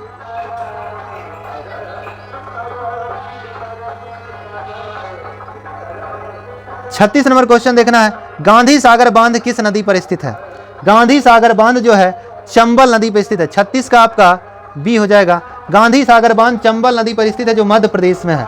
अब कुछ व्यक्ति से नाम से रिलेटेड बांध है उसको सुन लेना है। तो गांधी सागर बांध चंबल नदी मध्य प्रदेश में है। उसके बाद जवाहर सागर बांध जो है चंबल नदी राजस्थान में है। जवाहर सागर बांध चंबल नदी राजस्थान में है। इंदिरा गांधी नहर बांध जो है सतलज नदी राजस्थान में है। इंदिरा गांधी नहर बांध जो है सतलज नदी राजस्थान में है। नागार्जुन सागर बांध कृष्णा नदी आंध्र प्रदेश में है। नागार्जुन सागर बांध कृष्णा नदी आंध्र प्रदेश में है। अब कुछ बांध के बारे में सुन लेना। विश्व का सबसे प्राचीन बांध जो है कलनई बांध जो कावेरी नदी तमिलनाडु में है। इसको विश्व का सबसे प्राचीन बांध कलनई बांध जो कावेरी नदी पर तमिलनाडु में, इसका निर्माण चोल शासक कारिकल के द्वारा किया गया था। भारत का सबसे लंबा बांध हीराकुंड बांध जो है महानदी उड़ीसा में है। भारत का सबसे ऊंचा बांध टिहरी बांध भागीरथी और भिलंगना नदी के बना हुआ है। भारत का सबसे ऊंचा बांध टिहरी बांध जो उत्तराखंड में है। भारत का सबसे बड़ा गुरुत्वीय बांध जो है भाखरा नागल बांध है जो सतलज नदी पंजाब में स्थित है। 37 नंबर क्वेश्चन देखना है, सरकार के स्वामित्व का क्षेत्र कहलाता है। स्वामित्व मतलब सार्वजनिक क्षेत्र, मतलब सरकारी उपकरण हो जाएगा। ऑप्शन 37 का बी हो जाएगा। भारत में किस तरह की अर्थव्यवस्था है? तो मिश्रित अर्थव्यवस्था है। मिश्रित अर्थव्यवस्था का विचार भारत किस देश से लिया है? तो फ्रांस से लिया है। तो मिश्रित अर्थव्यवस्था का अर्थ होता है निजी और सरकार सार्वजनिक क्षेत्रों का सह अस्तित्व। चलिए 38 नंबर क्वेश्चन देखना। 38 नंबर क्वेश्चन है, कैल्शियम का परमाणु संख्या होता है। तो कैल्शियम का परमाणु संख्या 20 होता है। 38 का बी हो जाएगा। 38 का बी हो जाएगा। 20 प्रोटॉन और 20 इलेक्ट्रॉन 20 न्यूट्रॉन उसमें होते हैं। अब कैल्शियम का संकेत होता है Ca होता है। इसमें संयोजकता 2 होते हैं, 2 इलेक्ट्रॉन त्याग करता है। यह हमारा हड्डी भी कैल्शियम फास्फोर का बना होता है। मैथ का क्वेश्चन है, देख लेना। 39 का आपका हो जाएगा। 39 का डी हो जाएगा। 40 नंबर क्वेश्चन देखना है, खाद्य श्रृंखला का प्रथम पोषण स्तर निर्मित होता है। खाद्य श्रृंखला का पहला पोषण स्तर जो निर्मित होता है वो तो उत्पादक वर्ग होता है। प्रथम पोषण स्तर जो उत्पादक, जैसे हरे पेड़ पौधा, तो ऑप्शन ए हो जाएगा। तो हरे पेड़ पौधा जो है प्रथम पोषण स्तर हो जाएगा। जबकि शाकाहारी जो जीव जंतु है द्वितीय पोषी स्तर हो जाएगा, मतलब प्रथम उपभोक्ता हो जाएगा, द्वितीय पोषी हो जाएगा। मांसाहारी जो है द्वितीय उपभोक्ता हो जाएगा, मतलब तृतीय पोषी स्तर हो जाएगा इसका। तो शाकाहारी में उपभोक्ता वर्ग में अगर कहा जाए तो गाय भैंस बकरी ये सब आ जाता है। मांसाहारी में जानते हैं आपको मेढक मछली कीट पतंग ये सब। चलिए आगे 41 नंबर निम्नलिखित कौन सा इमल्सन का उदाहरण है? इमल्सन जो है, इमल्सन में अगर कहेंगे दूध हो जाएगा। इमल्सन इसको पायस भी कहते हैं। तो ऑप्शन 41 का सी हो जाएगा इमल्सन। दुनिया में सबसे ज़्यादा दूध उत्पादन करता है भारत है। भारत में सबसे ज़्यादा उत्पादन होता है यूपी में। सर्वाधिक प्रतिशत अगर कहा जाए तो पंजाब में। पीता सबसे ज़्यादा पंजाब में। दूध का सबसे ज़्यादा सामान बनता है कहाँ? तो आनंद गुजरात में। दूध रिसर्च सेंटर कहाँ है? करनाल हरियाणा में। डेयरी विकास बोर्ड है कहाँ? आनंद गुजरात में। दूध के लिए कौन सी क्रांति की गई? तो श्वेत क्रांति किया गया, ऑपरेशन फ्लड। कब? 1970 में। ऑपरेशन फ्लड श्वेत क्रांति का जनक किसे कहते हैं? वर्गीज कुरियन को कहा जाता है। वर्गीज कुरियन को मिल्क मैन ऑफ इंडिया भी कहा जाता है। और कहा जाए कि महिलाओं में दूध जो है बच्चे को पिलाने के लिए दूध जो है स्रावन होता है LTH हार्मोन के कारण। ऑक्सीटॉक्सिन जो है स्तन को नॉर्मल करने में करता है, LTH स्रावन होता है। तो LTH दूध स्रावन में मदद करता है, ऑक्सीटॉक्सिन नॉर्मल करता है। और यह जो है LTH अगर कहा जाए तो ये बनता कहाँ? पीयूष ग्रंथि से ये सब निकलता है, रिलीज निकलता है। दूध क्या है? एक हार्मोन ही है। दूध में कैल्शियम फास्फोरस पाया जाता है। दूध में विटामिन C नहीं पाया जाता है, इसलिए दूध को पूर्ण आहार की श्रेणी में नहीं रखा गया, क्योंकि दूध में विटामिन C आयरन नहीं पाया जाता। चलिए आगे देखते हैं 42 नंबर क्वेश्चन। 42 नंबर क्वेश्चन है, विश्व मधुमेह दिवस कब मनाया जाता है? तो विश्व मधुमेह दिवस जो है 14 नवंबर को मनाया जाता है। विश्व मधुमेह दिवस 14 नवंबर को मनाया जाता है। विश्व मधुमेह दिवस 14 नवंबर को मनाया जाता है। नवंबर महीना का कुछ दिवस देख लेते हैं। विश्व सेवा दिवस 9 नवंबर को, बाल दिवस 14 नवंबर को, डायबिटीज या मधुमेह दिवस 14 नवंबर को, विश्व वयस्क दिवस 18 नवंबर को, विश्व शौचालय दिवस 19 नवंबर को, विश्व टेलीविजन दिवस 21 नवंबर को, संविधान दिवस 26 नवंबर को, संविधान दिवस 26 नवंबर को मनाया जाता है। चलिए आते हैं, नीति आयोग के वर्तमान उपाध्यक्ष कौन है? तो नीति आयोग के वर्तमान उपाध्यक्ष सुमन कुमार बेरी है, तो 43 का डी हो जाएगा। नीति आयोग के अध्यक्ष प्रधानमंत्री होते हैं, उपाध्यक्ष हो गए सुमन कुमार बेरी। नीति आयोग के वर्तमान सीईओ BVR सुब्रमण्यम। नीति आयोग की स्थापना 1 जनवरी 2015 को हो गया। नीति आयोग का मुख्यालय कहाँ है? नई दिल्ली में है। इसके अध्यक्ष प्रधानमंत्री होते हैं, तो वर्तमान अध्यक्ष नरेंद्र मोदी है।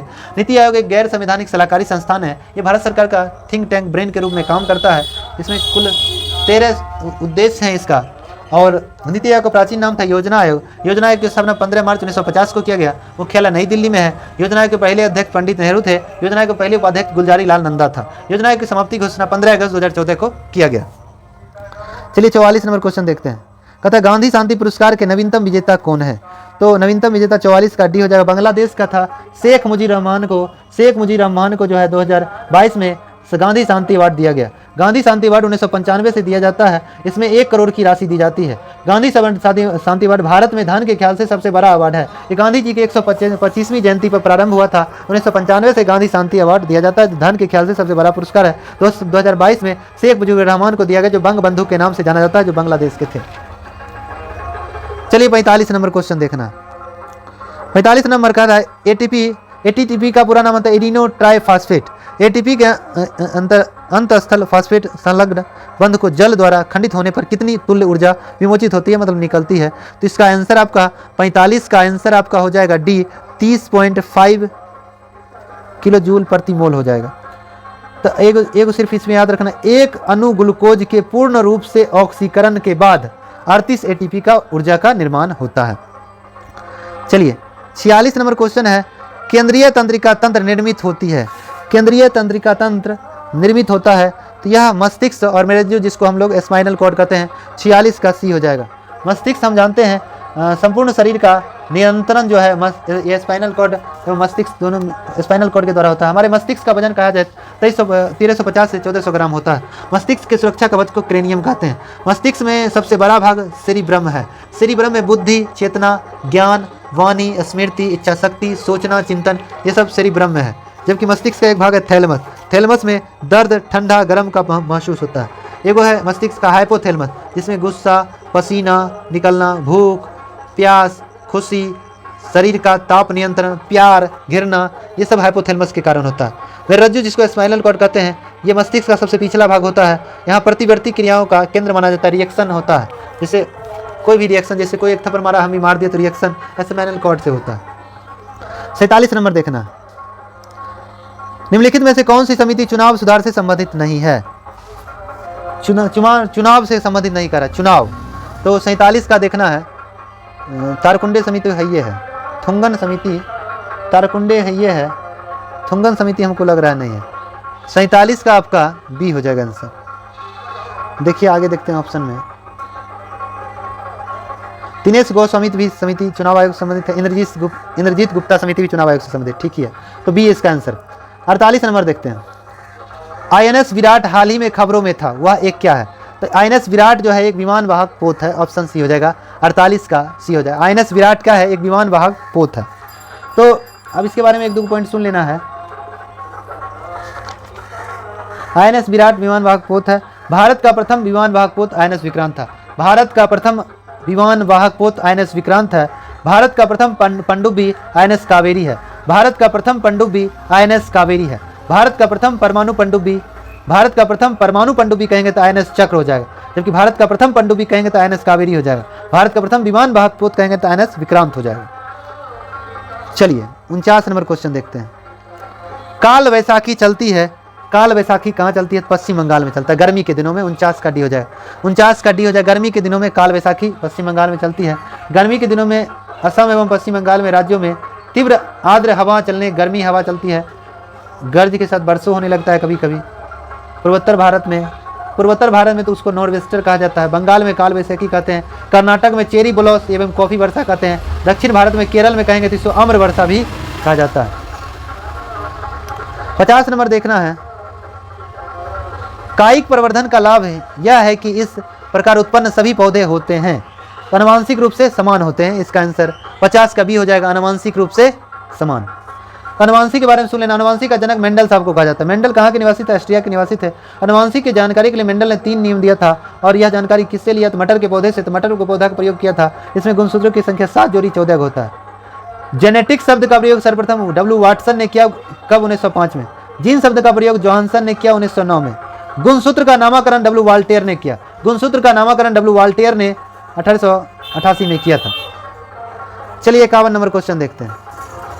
51 नंबर है, असहयोग आंदोलन को वापस लेने के पश्चात किसने स्वराज पार्टी का गठन किया? तो स्वराज पार्टी का गठन जो है मोतीलाल नेहरू एवं चित्तरंजन दास मिलकर किए थे। तो ऑप्शन डी CR दास वही चित्तरंजन दास हो गए। चित्तरंजन दास स्वराज पार्टी के अध्यक्ष थे और मोतीलाल नेहरू सचिव थे। इसकी स्थापना जनवरी 1923 में इलाहाबाद में किया गया था। स्वराज पार्टी ने सर्वप्रथम 1924 में संविधान की मांग की थी। थोड़ा असहयोग आंदोलन से संबंधित लिख लेना, सुन लेना है। असहयोग आंदोलन प्रारंभ हुआ 1 अगस्त 1920 को, जिसके नेता महात्मा गांधी थे। इसको वापस ले लिया गया 12 फरवरी 1922 को चोरा चोरी कांड के कारण। चोरा चोरी कांड कब हुआ? 5 फरवरी 1922 को हुआ था, गोरखपुर उत्तर प्रदेश में। चलिए 52 नंबर का आंसर आप देख लीजिए, इंग्लिश का 52 का डी हो जाएगा। चलिए 53 नंबर, साइनोबैक्टीरिया तथा माइकोप्लाज्मा किस समूह का उदाहरण है? ये तो हो जाएगा सबसे छोटा समूह होता है जीवित कोशिका का, माइकोप्लाज्मा सबसे छोटा कोशिका कह सकते हैं होता है। तो ये मोनेरा जगत में आता है, ऑप्शन ए हो जाएगा। 53 का ए हो जाएगा। जीवधारी को 5 वर्गों में बांटा गया है। RH विक्टर ने जीवधारी को 5 जगत में बांटा था, मोनेरा, प्रोटेस्टा, पादप, कवक, जंतु, 5 जगत में बांटा था। मोनेरा के अंतर्गत रखा गया है जीवाणु को, साइनोबैक्टीरिया को वही जीवाणु साइनोबैक्टीरिया, माइकोप्लाज्मा तंतुमय जीवाणु, ये सब रखा गया मोनेरा के अंतर्गत। प्रोटेस्टा के अंतर्गत रखा गया यूग्लिना को, पेड़ पौधा जंतु के बीज करी को यूग्लिना कहते हैं, उसको रखा गया। शैवाल को रखा गया है, प्रोटोजोआ को रखा गया है। जबकि पादप के अंतर्गत मांस, पुष्प और पुष्पीय शैवाल को भी पादप जगत के अंतर्गत रखा गया, प्रोटेस्टा के अंतर्गत भी रखा गया। कवक को अंतर्गत कोशिका, कवच का मृत्यु परजीवी होता है। कवक की कोशिका भी काइटिन की बनी होती है। जंतु में तो हाइड्रा, जेलीफिश, कृमि, सितार, मछली, सरीसृप, ये सब पक्षी, स्तनधारी, ये सब रखा गया जंतु वर्ग में। चलिए 54 नंबर क्वेश्चन देखना, किस संगठन ने मेरी सहेली नामक पहल की प्रारंभ किया था? यह किया था भारतीय रेलवे, ऑप्शन बी हो जाएगा। भारतीय रेलवे के द्वारा मेरी सहेली पहल की शुरुआत 2020 में किया गया था। 55 नंबर क्वेश्चन है, बिहार विधानसभा में सीटों की संख्या कितनी है? तो बिहार विधानसभा में सीटों की संख्या 243 है, ऑप्शन ए हो जाएगा। बिहार में विधानसभा का सीट 243 है और विधानसभा का सीट 243 है, जिसमें जनरल का 203 सीट है, SC का 38 को सीट है, ST का 2 सीट है, टोटल 243 सीट हो गया। अब बताएं विधानसभा का वर्णन अनुच्छेद 170 में है। विधानसभा में अधिकतम सीट 500 हो सकता है, न्यूनतम 60 को रहना चाहिए। मगर 3 ऐसे राज्य हैं जहां फॉलो नहीं करता, अब बाद में है। मिजोरम में 40 गो, गोवा में 40 गो, सिक्किम में 32 गो। राज्य में सबसे कम सीट सिक्किम में 32 गो है। अब आते हैं सबसे अधिक सीट कहाँ है?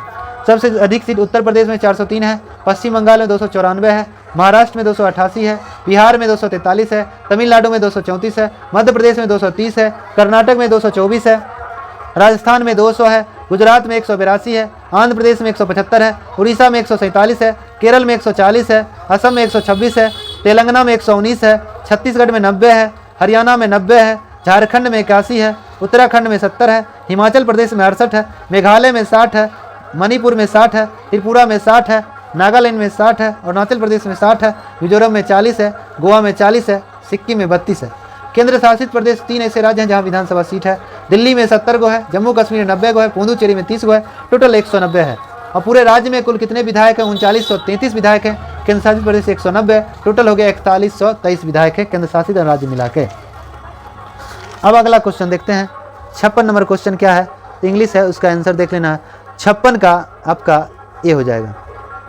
चलिए 57 नंबर क्वेश्चन कह रहा है, फसलें जिनमें हम शीत ऋतु में उगाते हैं नवंबर से अप्रैल कहलाता है।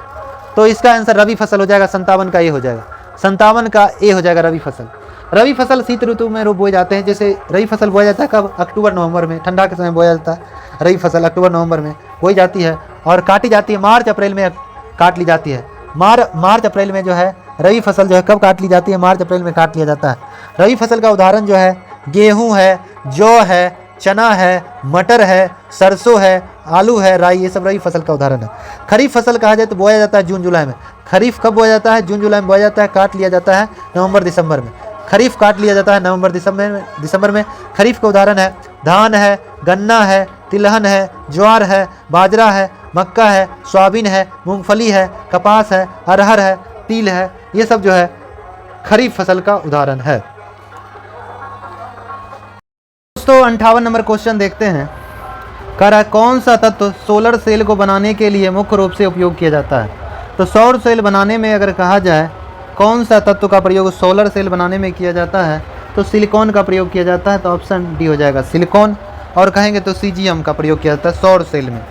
सौर सेल में ऊर्जा का रूपांतरण जो होता है कैसे होता है? तो सौर ऊर्जा को विद्युत ऊर्जा में बदलता है। सोलर सेल जो है सौर ऊर्जा को विद्युत ऊर्जा में बदलता है। सौर संचालित देश का पहला एयरपोर्ट कहेंगे तो सोलर प्लेट से चलने वाला देश का पहला एयरपोर्ट कहेंगे तो कोची एयरपोर्ट है जो केरल में स्थित है। अब ऊर्जा का रूपांतरण संबंधित कुछ क्वेश्चन देख लेना है। डायनमो में ऊर्जा का रूपांतरण होता है यांत्रिक ऊर्जा को विद्युत ऊर्जा में बदलता है। विद्युत मोटर में ऊर्जा का रूपांतरण होता है विद्युत ऊर्जा को यांत्रिक ऊर्जा में बदलता है। मोमबत्ती है रासायनिक ऊर्जा को प्रकाश ऊर्जा में बदलेगा। विद्युत सेल रासायनिक ऊर्जा को विद्युत ऊर्जा में बदलेगा। सितार यांत्रिक ऊर्जा को ध्वनि ऊर्जा में बदलेगा। ट्यूबलाइट जो है विद्युत ऊर्जा को प्रकाश ऊर्जा में बदलेगा। माइक्रोफोन जो है माइक्रोफोन ध्वनि ऊर्जा को विद्युत ऊर्जा में बदलेगा, जबकि लाउड स्पीकर विद्युत ऊर्जा को ध्वनि ऊर्जा में बदलेगा। चलिए 59 नंबर क्वेश्चन देते हैं। गांधी जी के अनुसार भारत में स्वराज मिलने पर शिक्षा का ध्येय क्या होना चाहिए? चरित्र का निर्माण। ऑप्शन बी हो जाएगा। अब जानते हैं गांधी जी का जन्म 2 अक्टूबर 1869 को हुआ था, जबकि उनकी मृत्यु 30 जनवरी 1948 को बिरला भवन नई दिल्ली में हो गया था। इनको गोली मारने का काम नाथूराम गोडसे ने किया था 30 जनवरी 1948 को। बेरेटा पिस्टल से मारा था। 9mm पिस्टल था, इटली से खरीदा गया था। व्यक्ति का नाम था नाथूराम गोडसे। चलिए 60 नंबर क्वेश्चन है। कौन से भारत में 49वें मुख्य न्यायाधीश मतलब सुप्रीम कोर्ट के 49वें मुख्य न्यायाधीश कौन थे? तो सुप्रीम कोर्ट के 49वें मुख्य न्यायाधीश अगर कहा जाए तो Uday Umesh Lalit, U Lalit, option B हो जाएगा। अभी वर्तमान में सुप्रीम कोर्ट के मुख्य न्यायाधीश DY चंद्रचूड़ हैं जो क्रम में 50वें हैं। इसका आंसर इस क्वेश्चन के अनुसार बी हो जाएगा, वर्तमान में हो जाएगा 50वां DY चंद्रचूड़।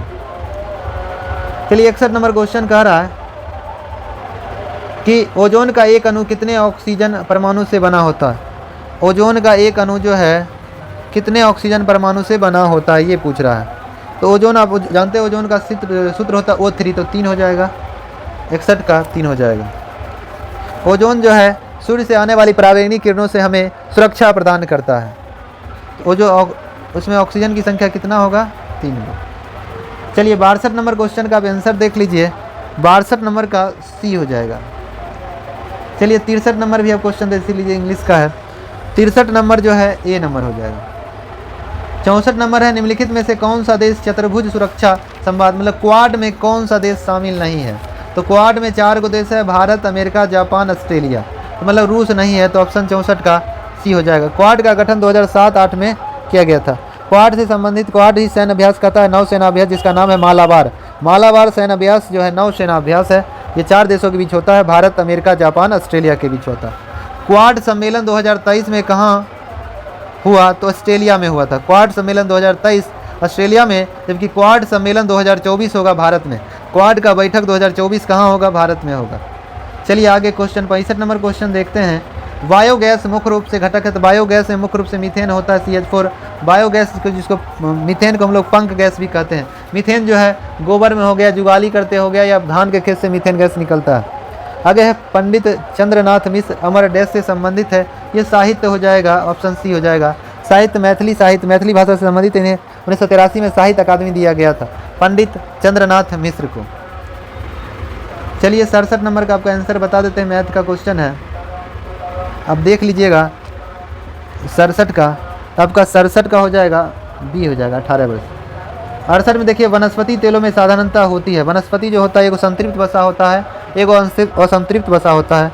इसका जो आंसर हो जाएगा लंबी और संतृप्त कार्बन श्रृंखला। मतलब वनस्पति तेल जो है वनस्पति तेल जो होता है उसमें लंबी और संतृप्त कार्बन श्रृंखलाएँ होती है, जबकि वसा जो होता है उसमें हाइड्रोकार्बन श्रृंखलाएँ होती हैं। वसा में ये कमरे के तापमान पर ठोस अवस्था में पाया जाता है। वसा तेल हो गया असंतृप्त और वसा हो गया संतृप्त। चलिए अब देखते हैं 69 नंबर क्वेश्चन है कि दुनिया की सबसे ऊंची दूरबीन वेधशाला कहाँ खोली गई है?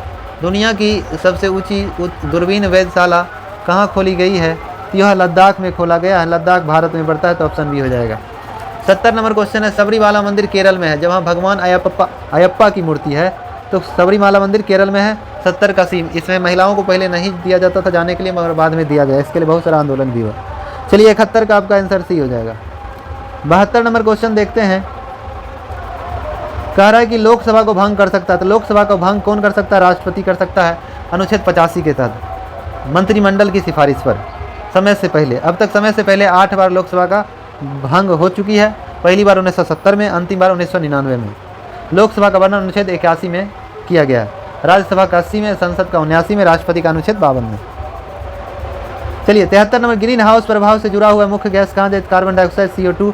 73 का सी हो जाएगा।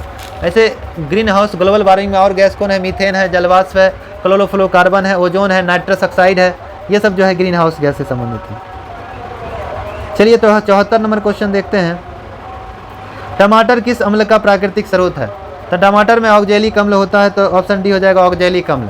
टमाटर में कौन सा अम्ल होता है? तो ऑक्जेलिक अम्ल होता है। टमाटर हो गया, पालक हो गया, चना हो गया, ये सब में ऑक्जेलिक एसिड होता है।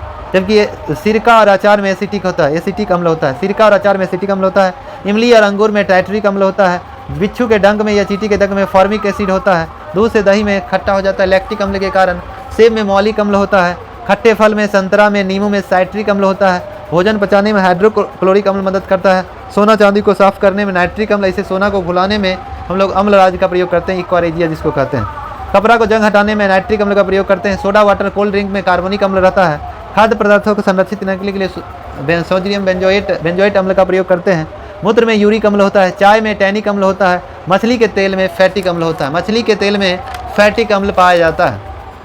और आंवला में कहेंगे तो एस्कर्बिक अम्ल पाया जाता है। गेहूं में ग्लूटामिक अम्ल पाया जाता है। गेहूं में ग्लूटामिक अम्ल पाया जाता है। जबकि फल के रस में एसिटिक अम्ल पाया जाता है। पाचन रस में HCl हाइड्रोक्लोरिक अम्ल मदद करता है। चलिए 75 नंबर का आंसर आप देख लीजिए। 75 का सी हो जाएगा। 76 में देखिए, कह रहा है कि निम्नलिखित में से किस कोशिकाओं को कोशिका का ऊर्जा गृह, मतलब कोशिका का power station, yes power house कहेंगे, NTPC किसे कहा जाता है? माइटोकॉन्ड्रिया को। तो ऑप्शन सी हो जाएगा, माइटोकॉन्ड्रिया को कहा जाता है। माइटोकॉन्ड्रिया की खोज अल्टमैन ने किया, जबकि माइटोकॉन्ड्रिया का नामकरण ब्रेंडा के द्वारा किया गया था। और कहेंगे शरीर का यातायात प्रबंधक गोल्जी काय को कहा जाता है। शरीर का ट्रैफिक कंट्रोल किसे कहा जाता है? गोल्जी काय को कहा जाता है। इसकी खोज कैमलियो गोल्जी ने किया था। शरीर का प्रोटीन फैक्ट्री राइबोसोम को कहा जाता है। शरीर का प्रोटीन फैक्ट्री राइबोसोम को कहा जाता है। 77 नंबर क्वेश्चन, निम्नलिखित में से किसने business at the speed of thought पुस्तक किसने लिखा? Business at the speed of thought Bill Gates के द्वारा लिखा गया। ऑप्शन बी हो जाएगा बिल गेट्स, जिसने जो माइक्रोसॉफ्ट कंपनी के संस्थापक थे। चलिए 78 नंबर क्वेश्चन देखते हैं। 78 नंबर क्वेश्चन है, निम्नलिखित में से कौन सा जीव परजीवी पोष युक्त दर्शाते हैं? परजीवी जो है वो कौन सा है? तो ये हो जाएगा अमीबा। ऑप्शन हो जाएगा अमीबा। ऑप्शन ये हो जाएगा अमीबा। अमीबा का विकास जो है कूटपाद के माध्यम से होता है। आगे है, निम्नलिखित में से पुष्प पादप का कौन सा भाग द्विगुणी नहीं है, मतलब डबल बॉन्ड नहीं है, कह रहा है। तो डबल बॉन्ड नहीं है, कौन हो जाएगा? तो डबल बॉन्ड होता है कौन है? तो अंडाशय होता है, दलपुंज होता है, युग्मज होता है। इसमें कौन हो जाएगा? तो इसका तब यही आंसर हो जाएगा आपका अंडा। ऑप्शन ए हो जाएगा। चलिए 80 नंबर में आपका हिंदी वगैरह है, तो उसका आंसर आपको बता देते हैं। 80 का सी हो जाएगा। 81 में पूर्व योजना आयोग का नाम, तो योजना आयोग पूर्व योजना आयोग का नाम, तो नीति आयोग से पूर्व नाम था योजना आयोग, तो ऑप्शन ए 81 का ये हो जाएगा। नीति आयोग की स्थापना 1 जनवरी 2015 को किया गया। मुख्यालय नई दिल्ली है।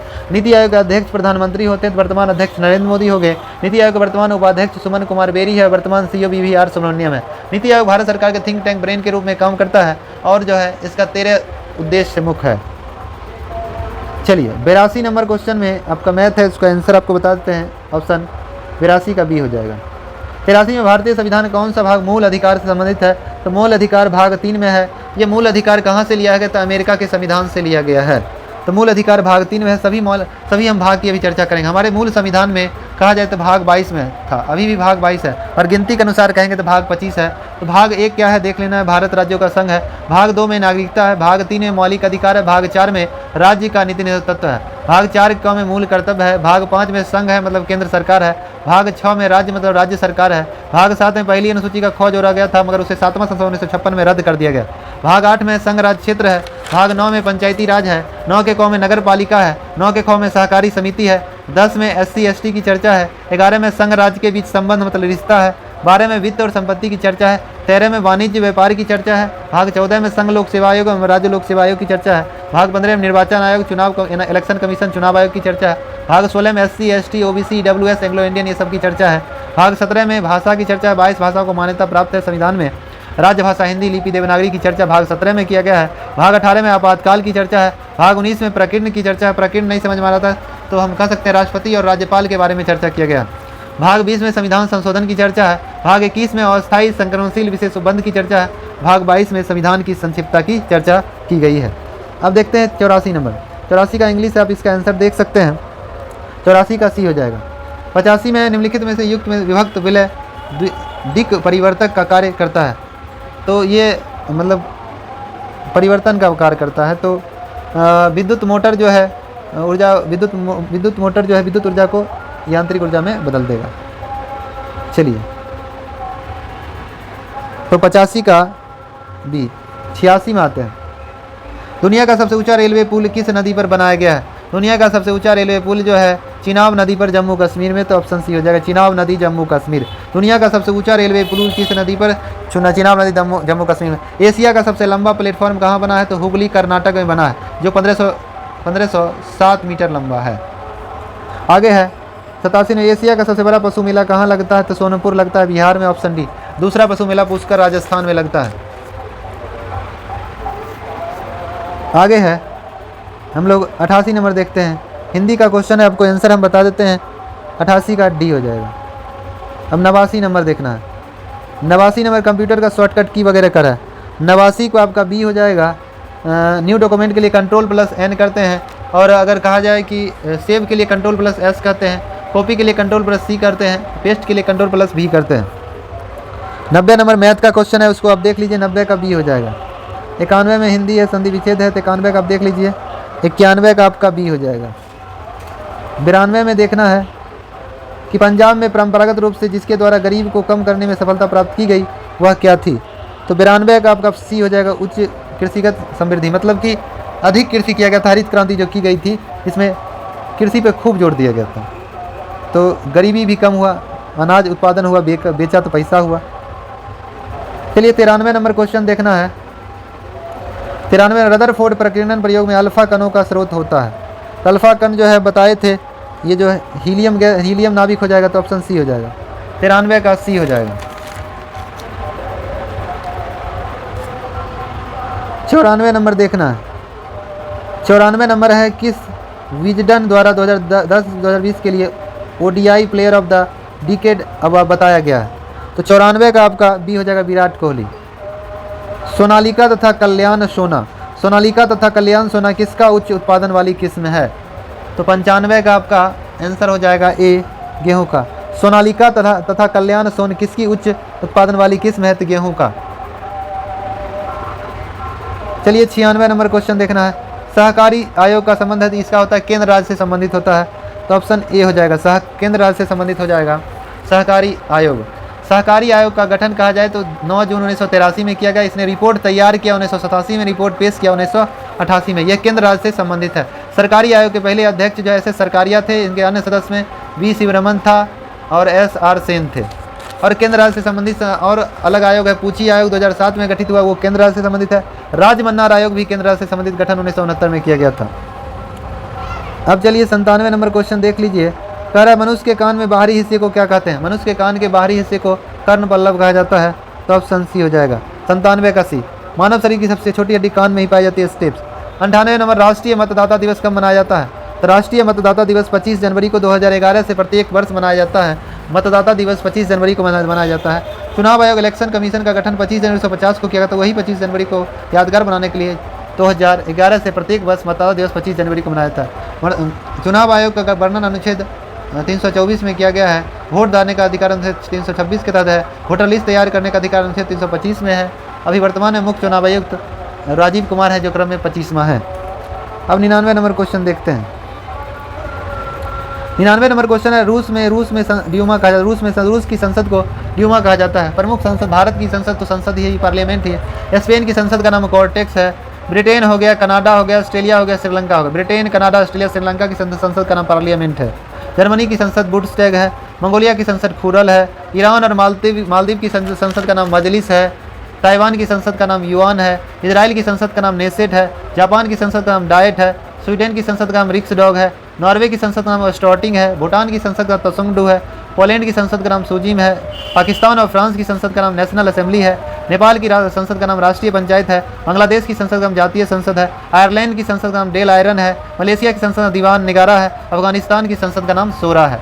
स्विट्जरलैंड की संसद का नाम फेडरल असेंबली है। डेनमार्क की संसद का नाम फॉलकेटिंग है। तुर्की की संसद का नाम गेरेंड नेशनल असेंबली है। अमेरिका की संसद का नाम कांग्रेस है। ब्राजील की संसद का नाम नेशनल कांग्रेस है। चीन की संसद का नाम नेशनल पीपुल्स कांग्रेस है। और ग्रीस यूनान की संसद का नाम हेलेनिक है। यूनान की संसद का नाम हेलेनिक है। 100 नंबर क्वेश्चन है, टॉल्स्टॉय ने अपनी समाधि के विषय में क्या कहा है? टॉल्स्टॉय ने अपनी समाधि के विषय में कहा है, निर्धन से निर्धन के समान हो। तो ऑप्शन ए, 100 का ए हो जाएगा। तो टॉल्स्टॉय के बारे में थोड़ा सुन लेना है। गांधी जी के राजनीतिक गुरु गोपाल कृष्ण गोखले थे। गांधी जी के राजनीतिक गुरु गोपाल कृष्ण गोखले थे, जबकि गांधी जी के धार्मिक या आध्यात्मिक गुरु लियो टॉल्स्टॉय थे। लियो टॉल्स्टॉय, इनके समाधि के विषय में कहा गया है, निर्धन से निर्धन के समान हो। चलिए दोस्तों, इसका क्वेश्चन का PDF भी आपको वीडियो के नीचे में लिंक मिल जाएगा। आंसर की भी आपको इसमें इसका डिस्कशन जो इस किताब में है वो भी आपको डाल दिए, उसको भी देख सकते हैं। इसका PDF वीडियो के नीचे लिंक में के रूप में मिल जाएगा। प्लस हम ये टेलीग्राम में भी डाल देंगे, वहाँ से भी आप इसको डाउनलोड करके प्रैक्टिस कर सकते हैं। और इसका इस तरह का आपको डिस्कशन कहीं नहीं मिलेगा। आप देख लीजिए एक बार डिस्कशन अच्छा लग रहा है तो कमेंट बॉक्स में जरूर कमेंट कीजिए, वीडियो को लाइक कीजिए। और पहली बार चैनल पर विजिट कर रहे हैं, चैनल को सब्सक्राइब कर लें, बगल में बेल आइकन घंटी दबा दीजिए, जिससे आने वाला कोई वीडियो पहले आप तक पहुँचेगा। चलिए दोस्तों, आज इतने तक रहते हैं। जय हिंद, जय भारत।